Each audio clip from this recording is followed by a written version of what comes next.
Welcome to the Rebel Health Coach Podcast with Tom Underwood. Armed with truth and knowledge, your journey to a healthy lifestyle can be obtained. Preventative wellness, quality nourishment, and daily fitness routines dramatically improve your outlook on life as a whole. And you'll find the support and info you need to accomplish a healthier lifestyle here. Together, we can empower each other along our journey to an amazing you.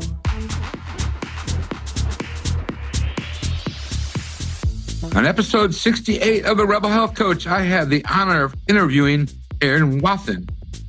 She is a holistic health coach, food abuse counselor, and the inspiring author of Why I Can't Stick to My Diet, How to End the Food Drama.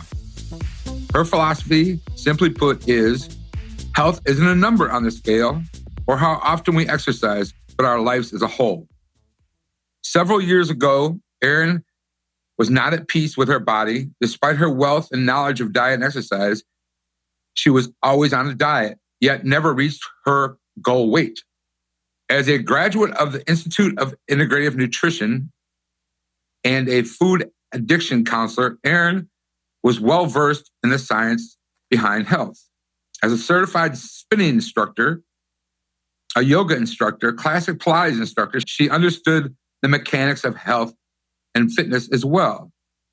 Through a lot of trial and error, Erin found true nutrition to be the missing piece of the puzzle. It was then that Erin started her last diet, which ultimately became her food plan and the basis of her health coaching program, as well as her book, Why I Can't Stick to My Diet. The book is currently available online at Amazon and bookstores everywhere. I hope you enjoy this episode. Today's guest on the Rebel Health Coach podcast, I have Erin Wathen. She is a food addiction counselor and the author of Why Can't I Stick to My Diet? How to End the Food Drama. Welcome to the Rebel Health Coach podcast. Thanks for having me. I'm glad you're here today. And this is an interesting subject because as we go into summer, there's a lot of sugary foods available to us. And a lot of sugary drinks. The summer boat rides and sweet tea down here in the South gets abundantly used or overused. So before we get going, though, I know that most of us in this health coaching realm have a story that got us to where we are today to help other people reverse their problems. What is your story, Erin? Well, my story is I was one of these women who was always on a diet. I mean, I wasn't quote unquote fat, but I was constantly at war with my body. It was like a white noise machine, as I call it, where I was thinking of how many calories I ate, how much I burned at the gym that morning. Can I be skinny by Friday? I was always thinking about it from the time I was about 14 on. And it wasn't until I got very serious about nutrition, because it was always diet and exercise when I was growing up, calories in, calories out. Well, my calories in were nothing but sugar and artificial sweetener. Turns out that is not good. Who knew? So once I became more focused on what I was consuming versus what I was doing at the exercise portion of it all, that's when I was finally able to find, first of all, the peace of mind. And second of all, the body that I wanted to weigh without being a stress case about it. Because I've weighed, what I thought my dream number was before, but it was all consuming. I was scared to go out of the house because what if somebody offered me something to eat? Now I just don't worry about it. It's very different when you can finally be at peace with your body and your surroundings, because that is often not the case. I wanted to help other people. That's why I ended up writing a book, because I felt like it's sort of like one of these problems so many women have, and I know men as well, but we don't really know where to go or who to talk about it with. And if you just go on a diet, right, you just go on the diet and you don't deal with why you gain the weight, because it's really easy, for instance, like it's bathing suit season. Why do we need to lose 10 pounds? Why do we always need to lose 10 pounds? Well, it's not just because it's June. June doesn't make us need to lose 10 pounds. It's because of the choices we make leading up to June that slowly over time add to extra calories. Well, why are we eating extra calories? Well, are we looking for comfort in the wrong areas?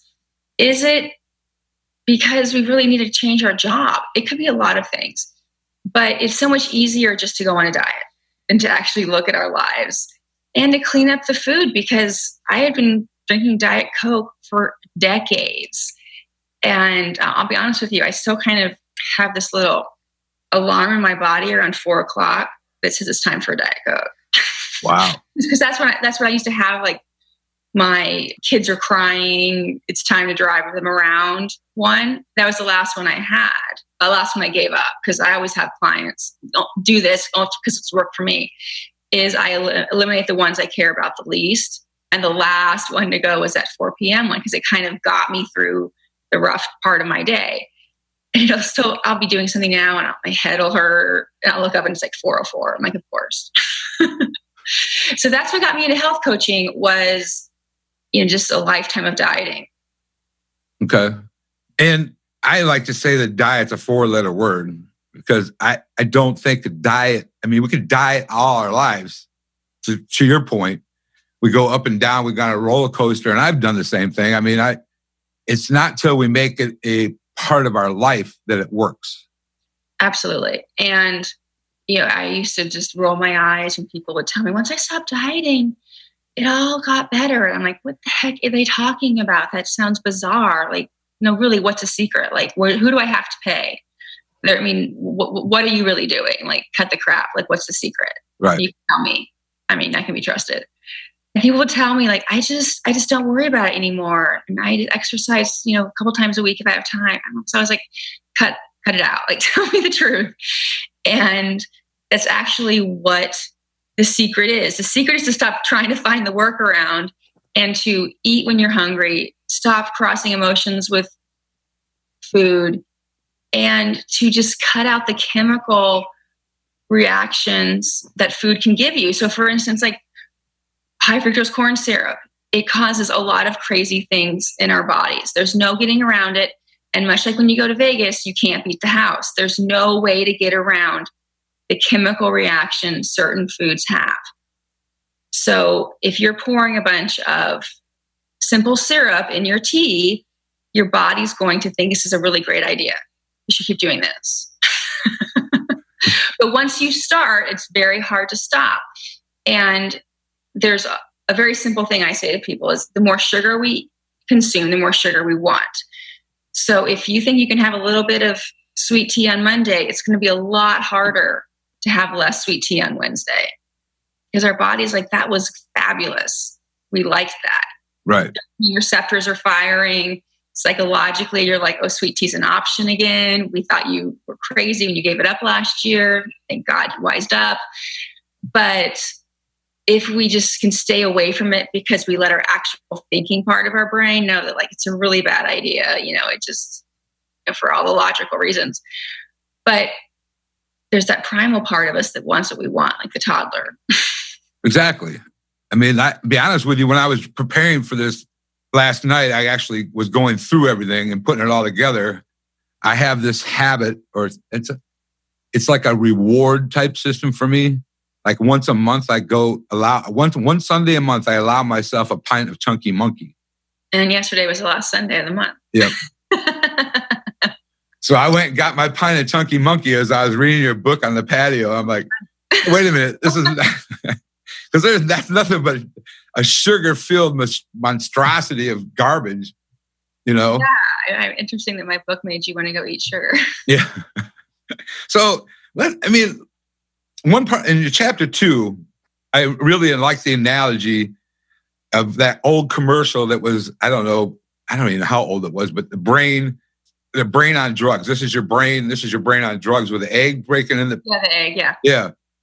The grocery stores, 95%, I'd have to say, of sugar-laden crap. And I'm pretty good at, now that I've been on this journey for so long, I know where to stay on the outside of the aisles, because everything else is junk. So what is that sugar doing to us? Well, first of all, for those of you that aren't familiar with the commercial, when we were kids, there's this commercials come on in a frying pan. This is your brain. This is your brain on drugs. And they showed us an egg frying. So when you're a little kid, you're very scared of drugs. That's just, it was propaganda.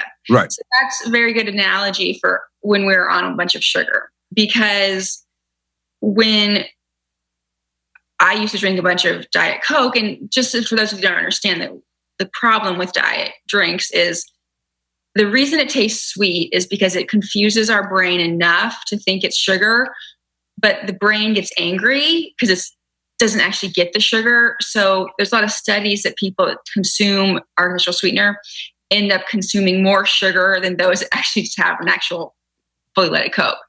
So when we consume a lot of sweeteners and sugars, all that other stuff, we have instant gratification. We have that instant buzz of, the blood sugar goes up, the dopamine receptors, pleasure sensors. A lot of good, warm and fuzzy things happen instantly, hence instant gratification. The problem is it goes away just as instantly. So if you've ever seen kids like the day after Halloween, they're awful. It's like The Walking Dead, right? So when we're constantly trying to feed that beast, trying to keep the sugar up, that's why you see a lot of people addicted to soda. They don't even know they're addicted to soda. They just happen to have one all day. They don't even know it's a problem. We can't think right, and we're prone to depression. We gain weight. High fructose corn syrup was designed in a lab to be as addictive as possible. So, a bunch of people in lab coats sat around, manipulated it, to make it so we want it as much as we can. It's as sweet as possible, ounce for ounce. It's super cheap, and it impacts what we want as far as food-wise. So the orange doesn't look as great as the orange soda because the orange has fiber. You have to open it up. You have to peel it. The orange soda, you slam back. You instantly get that hit. And to a lot of kids, the marketing of the things in the middle is a lot cooler. Because you see the Pop-Tart ads and you see, Tony the Tiger with the cereal or whatever. But for the most part, things in the middle of the grocery store are just processed crap.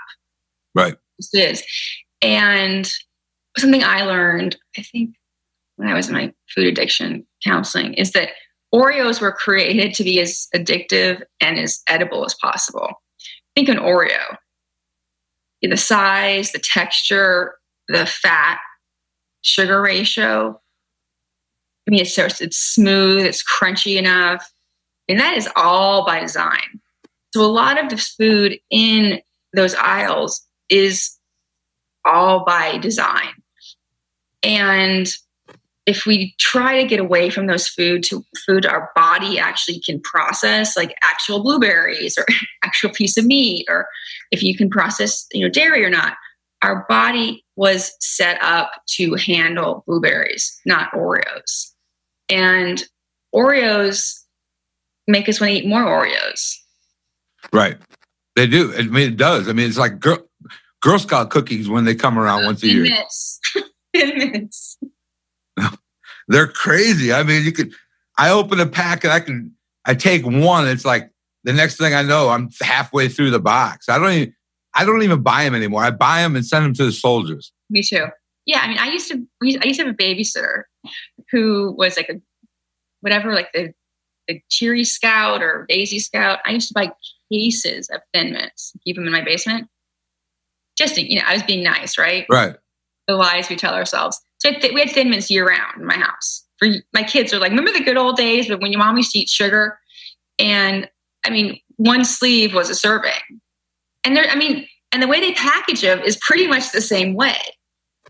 So why are 14 in one sleeve? Because people eat them that way. And Thin Mints are very comparable to an Oreo as far as like it fits in your hand and you can just slap it in your mouth. Back when they had trans fat, they were even better. But a lot of these things are not by accident. It's true. If you think about it, when you go to the center aisles, the foods with the most sugar are eye level. Mm-hmm. Like the oatmeal's on the bottom, like right. the whole grains on the bottom. Yeah. They do that for a reason. And the end cap things have certain, there's a whole science to how the modern day grocery store is set up. I was at one point in my path, I wanted to do a TV show like on the Food Network where how they do that, where they crash your house, and then remodel your house on the home channel. I wanted to do crash your cart in the grocery store and show them how to replace the shit they're buying with the good stuff. Have you ever run into a client at the grocery store before? That's really fascinating when they get embarrassed. Yeah, because it's funny because they'll like walk past you really fast with their cart. Hey, Tom. Yeah, or they see what's in your cart. Right.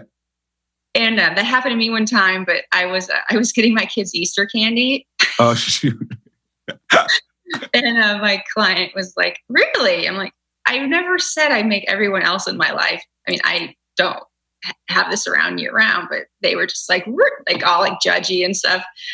Or if I run into people and they're drinking, they're like, this isn't mine. I'm like, you're holding a martini. Right. No, but just the most part, staying out of the middle of the grocery store is a really good practice to get into because all those little habits add up. Yep. Like planning your food ahead of time, not winging things, trying to eat whole foods, like those sort of little things are what lifestyle changes are made of. Well, let's talk about that a little bit while we're on lifestyle changes, because most people have asked the question, why can't I stick to my diet? And I think it's 89% of people that start off the new year with a resolution of going on a diet, which by February, most of them have failed already. Yeah, usually it's by February 8th. That's the official date. Is it really? Yeah. Wow.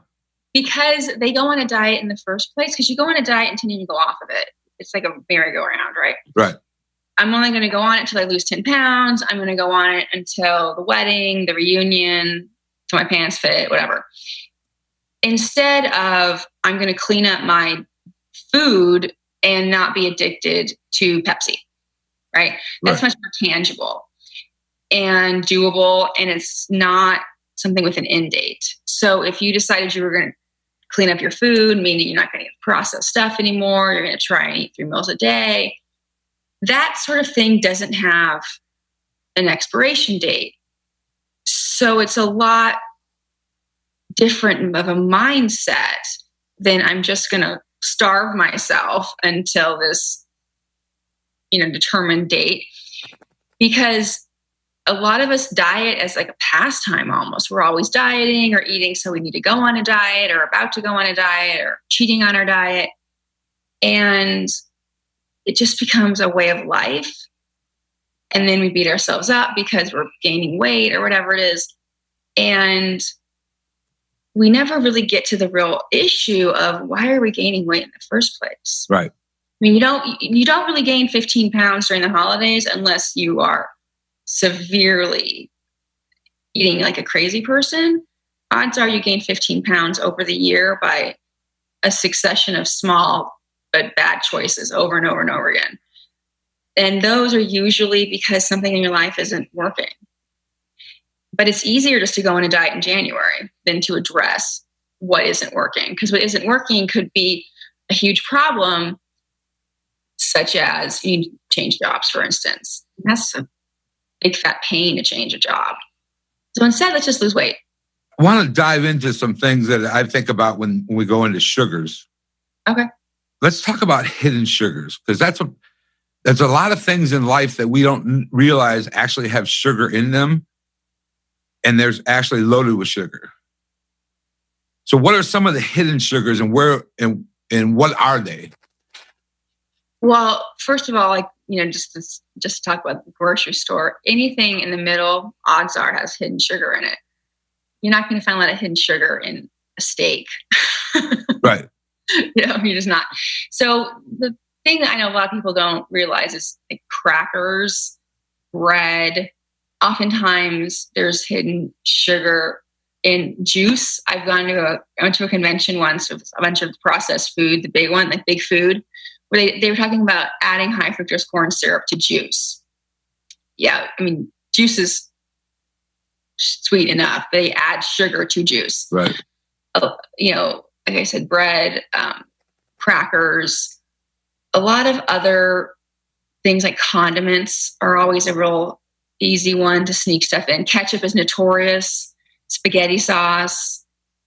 You can salad dressing. Salad. I was going to say, women get a lot of sugar from salad dressings, and you know, things like honey mustard are pretty obvious, but ketchup and mustard, you'd be surprised, especially like the traditional ones that are in every supermarket and in every, you know, hot dog stand.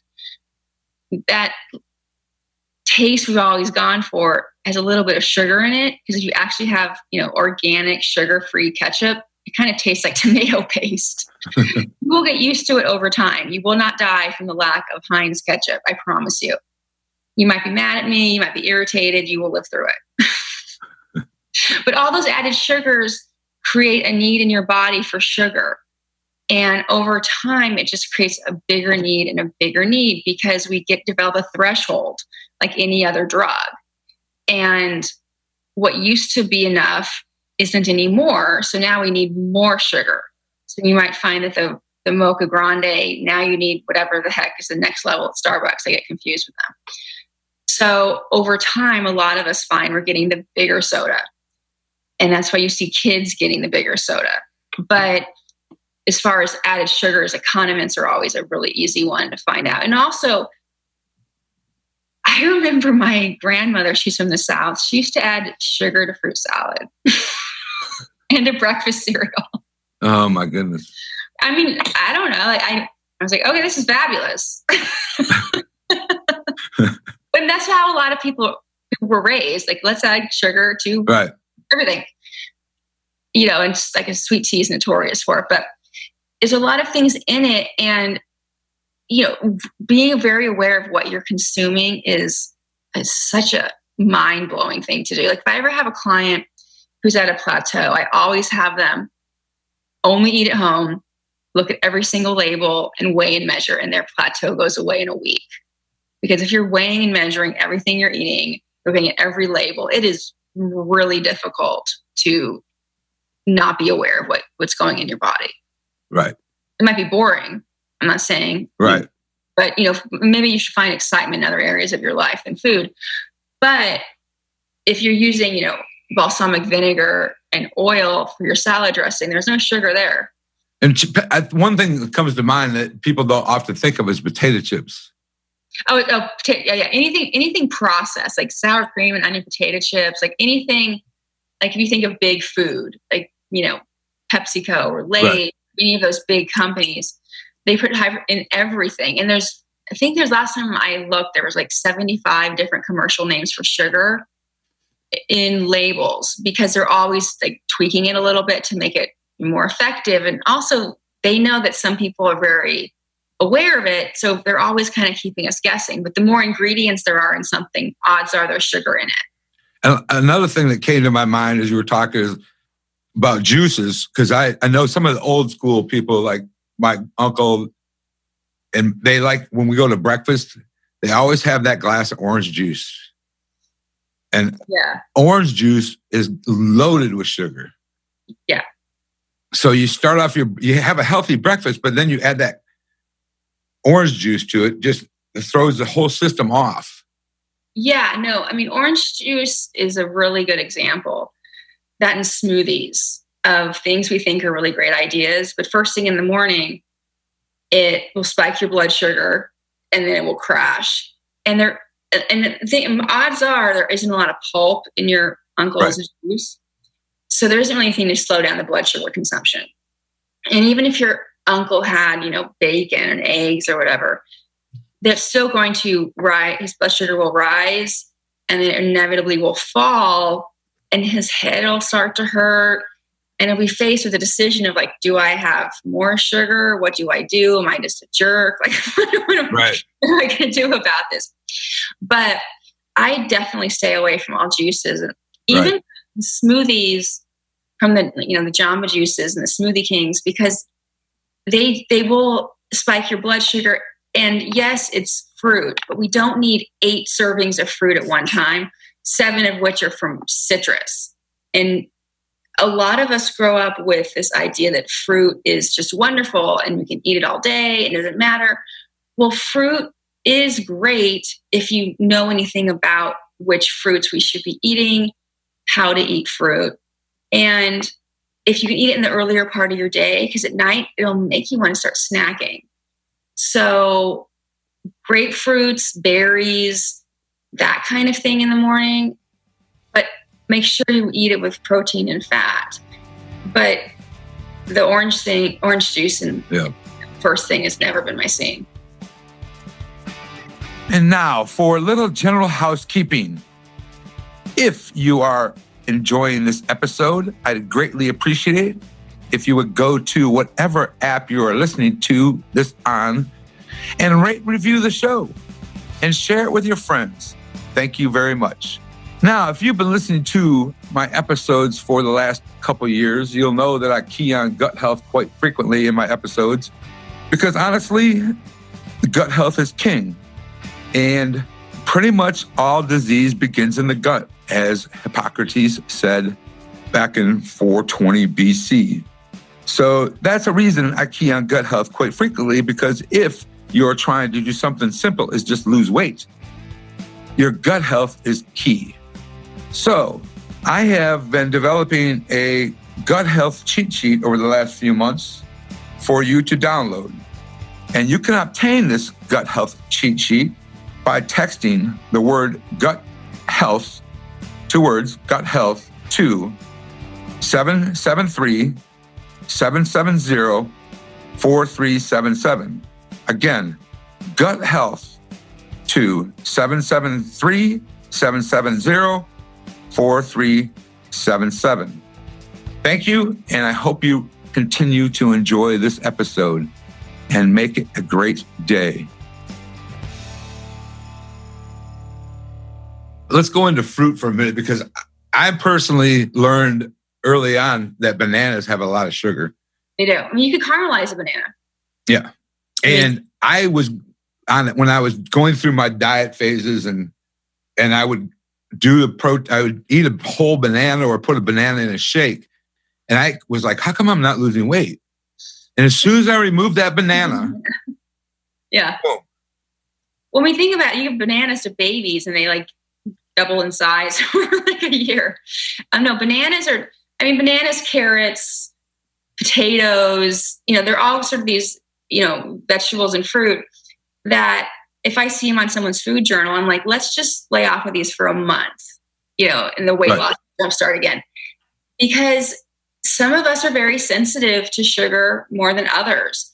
And I think those very dense carb-laden fruits and vegetables versus like a green vegetable versus a berry, which isn't as dense, has a lot more water in it. Right. A banana doesn't have any water in it. Think of like watermelon, right? It definitely can stop your weight loss if you're very sensitive, like I know I am. Right. And some people get very mad at me when I talk about bananas and carrots and potatoes, but and corn's another one. But okay, get mad at me all you want. Right. Yeah. I'll live. Now, I want to talk about moderation and cheat days, because those get people in trouble. Yeah. And I'm one that does a cheat day, like I said earlier, a cheat Sunday. But I also do a cheat day during the, usually it's a Friday night when I go out to dinner, and I'll have something that I wouldn't normally eat. So, but those are triggers for a lot of people. Absolutely. And if you do them on a Friday night, and then you get up the next Saturday morning, and I can have some more stuff today, actually. I worked out 5 times this week. Let's go make my cheat day Friday, Saturday, and then it ends up being Friday, Saturday, Sunday. And then by Monday, you feel like crap. Yeah. And you go, oh, shoot, I got to get back on my diet today. Yeah. And then so why don't we just do nothing but green juice to counteract the cheat weekend? So then we're swinging the other direction. Right. And then that's strain on your body. That's mentally, that's not good either. instead of let's find a way to eat that works and stick to it. But the whole cheat day phenomenon, and I remember hearing about it back when I did CrossFit, 8 years ago. And I remember talking to one of the guys who was a devout paleo dude. He probably eats still on it. And he was just saying it's only for psychological reasons. I thought that was so interesting. And I think about that now when people say to me, well, what's your cheat day? I'm like, I just feel like I had enough junk food my whole life. I don't really need a cheat day. Right. I'll have a bite of my kid's birthday cake, that kind of thing. But I'll definitely be aware the next couple of days I'm going to be feeling off because of the sugar and the flour. And also because I have such strong wear patterns in my brain of sugar is a really good idea. That frosting was a really cool thing. We like it. Please go back to it. We don't like this new non-sugar regime you put us on, because it's so easy to go back to those old habits. Even if you've been off of it for years, your body still is that was a good idea. There's been studies of people who were really addicted to sugar. 10 years later, they have a milkshake. All the pleasure sensors in their brain light up because the patterns in your brain are still there. Even if you have years of kale and other really boring things, there's still a lot of sugar makes me happy. Sugar makes it all go away. Sugar, sugar, sugar. So if you decide on a Friday, it's my anniversary, I'm going to eat whatever I want. And what I want is a bunch of sugary, starchy things that are going to set off all the dopamine receptors. There will be a consequence for the next couple of days. If you can ride it out and know better, more power to you. Most people, it's like the angel and the devil on their shoulders, they just give into it. And that cheat night becomes a cheat weekend. And then they decide on Monday morning they're going to overcorrect. And it's very hard to get them back in a place of just normalcy. So personally, I don't really go there because it's just easier for me to stay on the path I'm on. I understand people want to feel normal. They want to feel part of the group.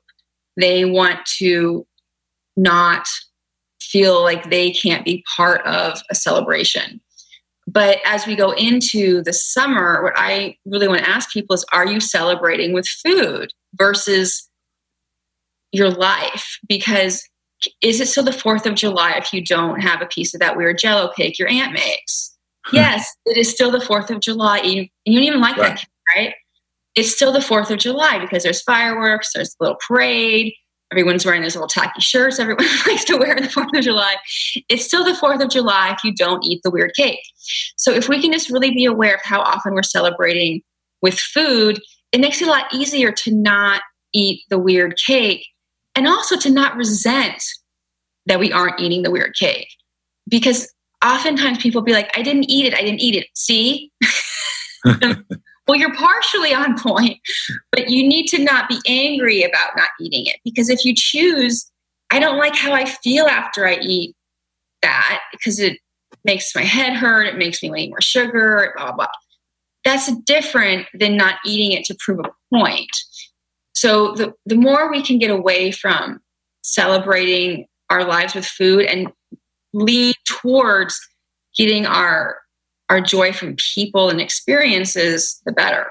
Because we got, talking about holidays, we have Memorial Day, 4th of July, Labor Day. And then we go to Halloween, Thanksgiving, Christmas, New Year's, Valentine's, Easter, boom, boom, boom. And if you live through all those holidays, they're danger zones. Well, the thing is, too, is let's face it, every weekend there's a barbecue. Right. And there's Father's Day in there somewhere. My birthday's in August, in case you want to send me anything. And then as soon as Labor Day, first of all, those stinking pumpkin spice lattes come out before Labor Day. Right. Then comes football.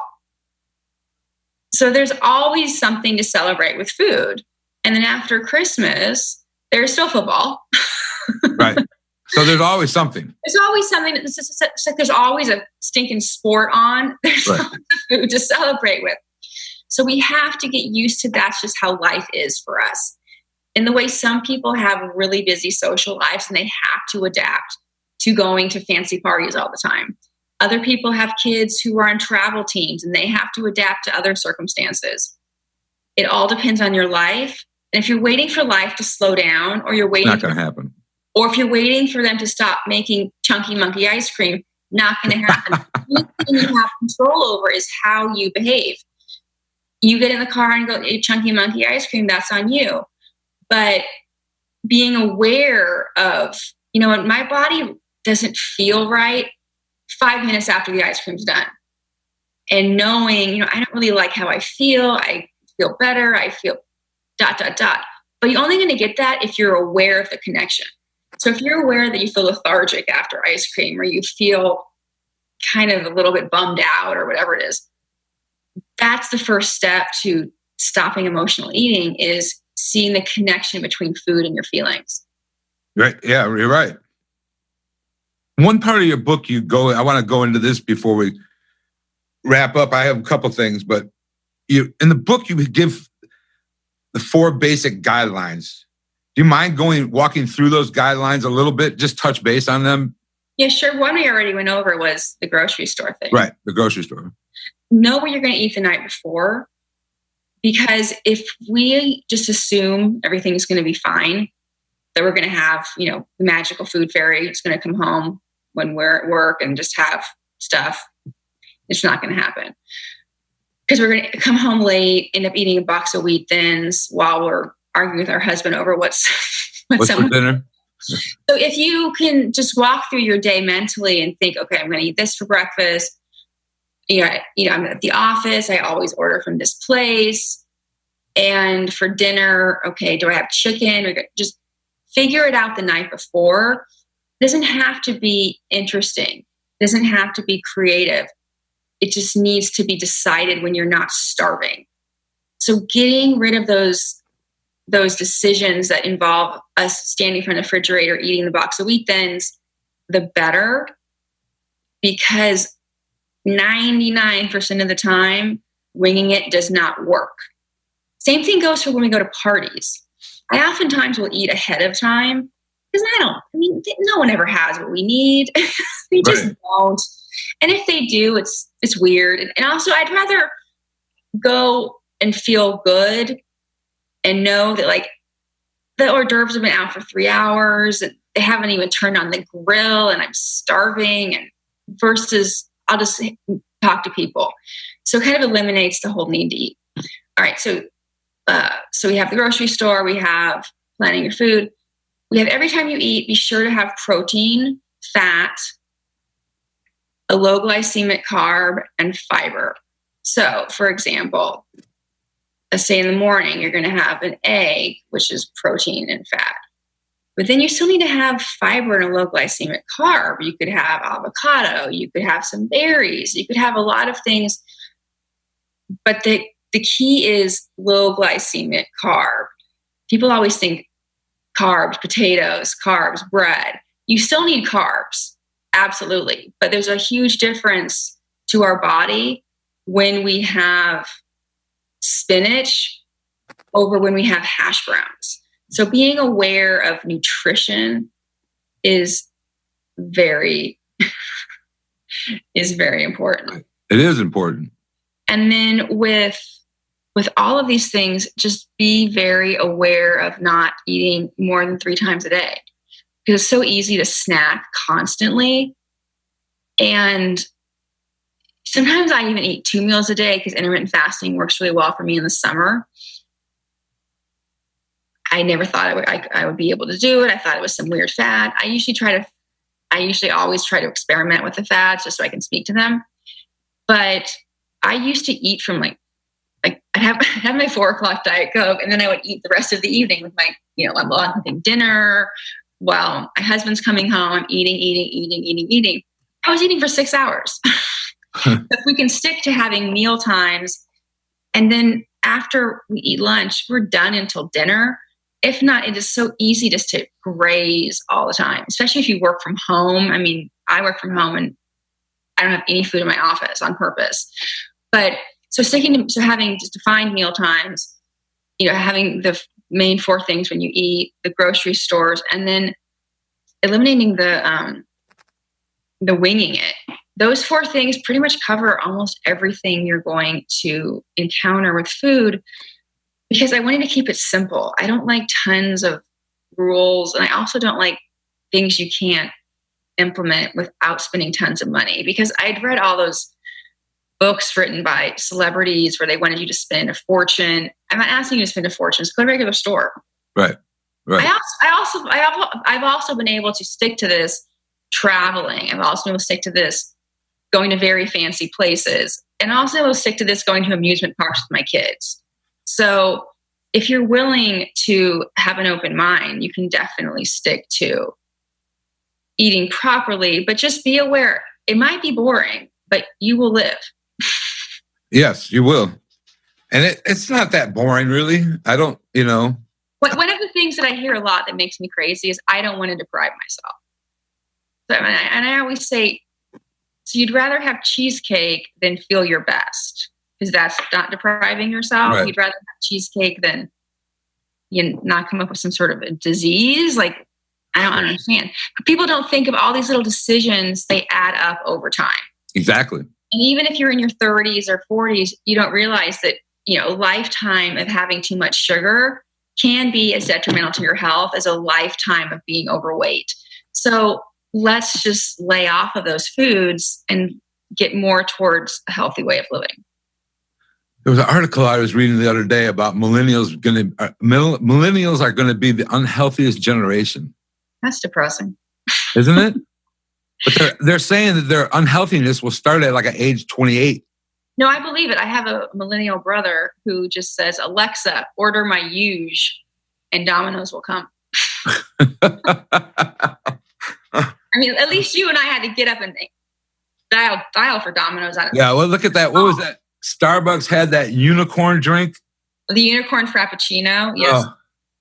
I know, nasty. That was a chemical shit bomb. Yeah, but you know what? Like, people were buying it. Yeah. No, thank you. Before we close out, I want to talk about, because there are a lot of sweeteners like agave, honey, stevia, but those are also triggers. Totally.